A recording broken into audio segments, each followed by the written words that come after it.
Blood and Fire up to recording the split with Training for Utopia, we did about a 7-week tour, and I believe it actually ended in Indianapolis. You know, there was a giant parking lot. Myself and Jesse and Russ and Brett were sitting out there, and Jesse was more or less talking about how he couldn't do this anymore. There's certain people that when they act a certain way, you know there's no use in arguing.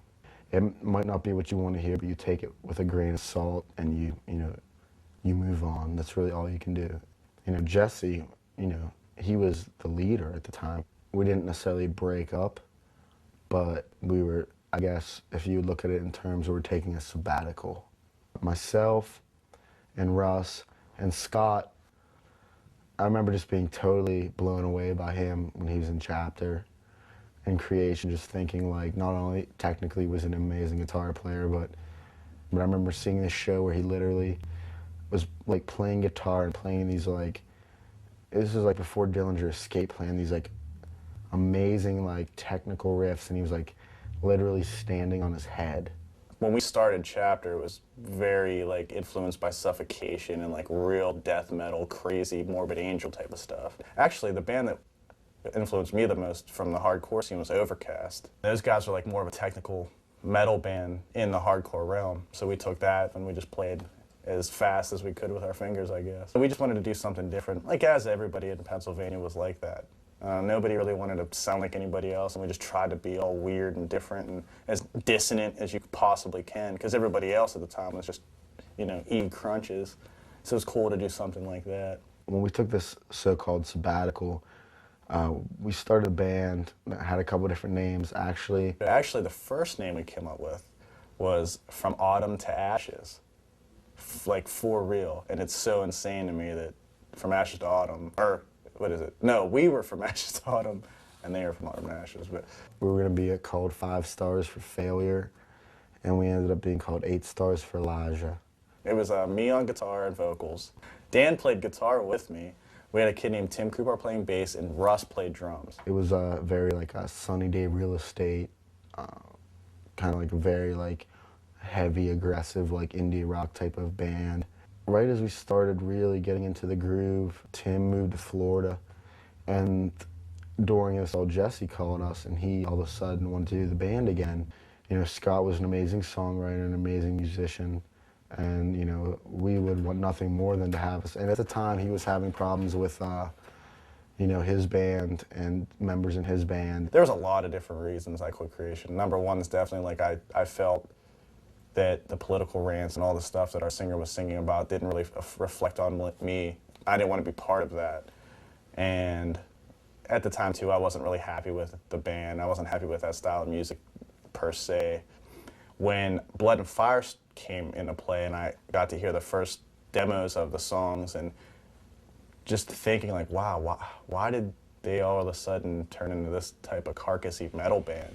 Because that whole thing around, like right around our area, was kind of that already. And I was so used to hearing that, and then when Zao wasn't that, and then it turned into that from Blood and Fire, I was way more into the band at that time too, because I was kind of more of the style of music I liked. Unfortunately, I didn't feel like, wow, they were this new, different type of thing, because like I said, the band I was in was real metal and real like raspy vocals. And there were like 3 or 4 other different bands in the area were the same way.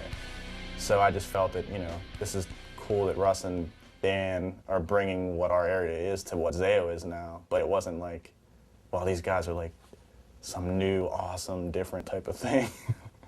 Me and Russ kind of insisted that Scott be in the band.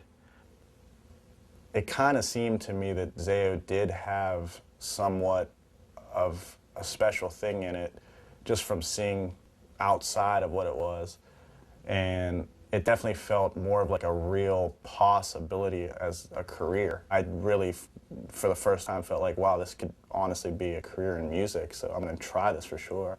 And that was a lot of the driving point of it for me. And then when I met Jesse for the first time with joining the band, it was really, really cool, and like it was an atmosphere that I felt comfortable in at the time, and it definitely worked out really awesome for me. For him to be in the band was like natural for me. It's like, amazing musician. Totally. Let's do it. Rob Horner, who came in on Liberate, Rob Horner was a friend of Jesse's, from his area. And when we did Liberate, seeing that the bass on Blood and Fire was done by Brett and Russ, and you know, live we didn't have a bass player, so now we come to an album, you know, and we actually picked up a bass player not only to record but to tour with. Rob came into the picture because he came to my apartment. He's a helpless little puppy dog, and was one of my best friends, and he's a good musician. And I was like, dude, why don't you join Zao? The Juliana theory, right at the time where we were going to record Liberate, that's when they really started taking off. It had nothing to do with like Brett ever saying anything, but a lot of things began to be assumed that like Brett had written more or less all of Blood and Fire, and a lot of people, you know, it had been this new incarnation of Zao, and now we're approaching talking about doing the second album, and you know, people were starting to say, well, you know, now it is not going to be any good at all because Brett isn't involved anymore.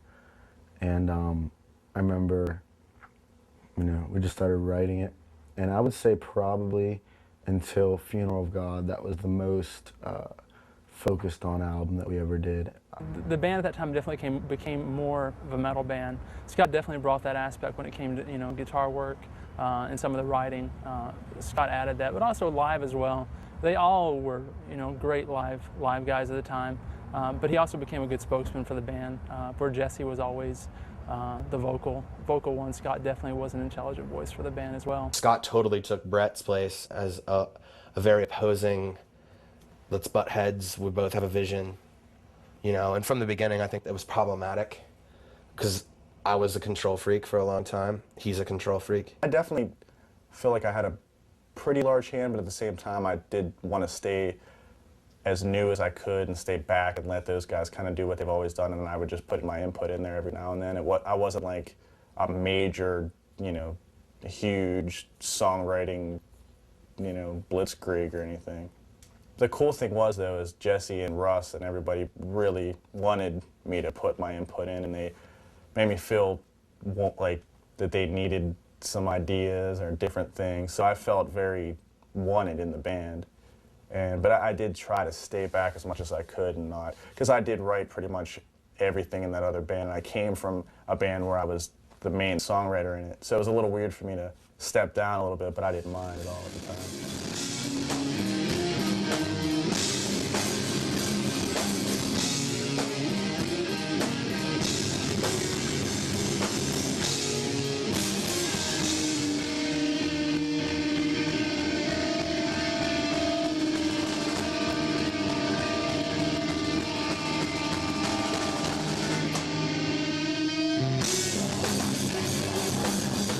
Right before we did Liberate, like, I really, like, I had moved out, and I totally just went through this thing, you know, I never drank, never, I was kind of just, like, goody two-shoe, like, freaking whatever, scene kid, you know, and, I don't know, you know, I got into Bowie, I got into Manson, I didn't get into drugs, that was never my thing, but I got into depression.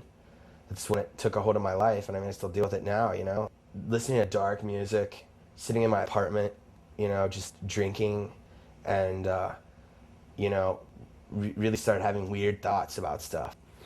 Super into Neurosis at the time. I'm still a huge Neurosis fan. We were all very heavily influenced from Neurosis on that record for sure. Like, I remember getting through Silver and Blood and loving it so much, and just loving, not necessarily like trying to sound like that band, but just the feeling you get when you heard that record, and the uneasiness of it. Dark. Like, me and Dan watched dark, screwed up movies to take samples from. Like, we took a sample from this movie Deceiver, and you know, time to deal with the devil, like, and you know, all the Event Horizon.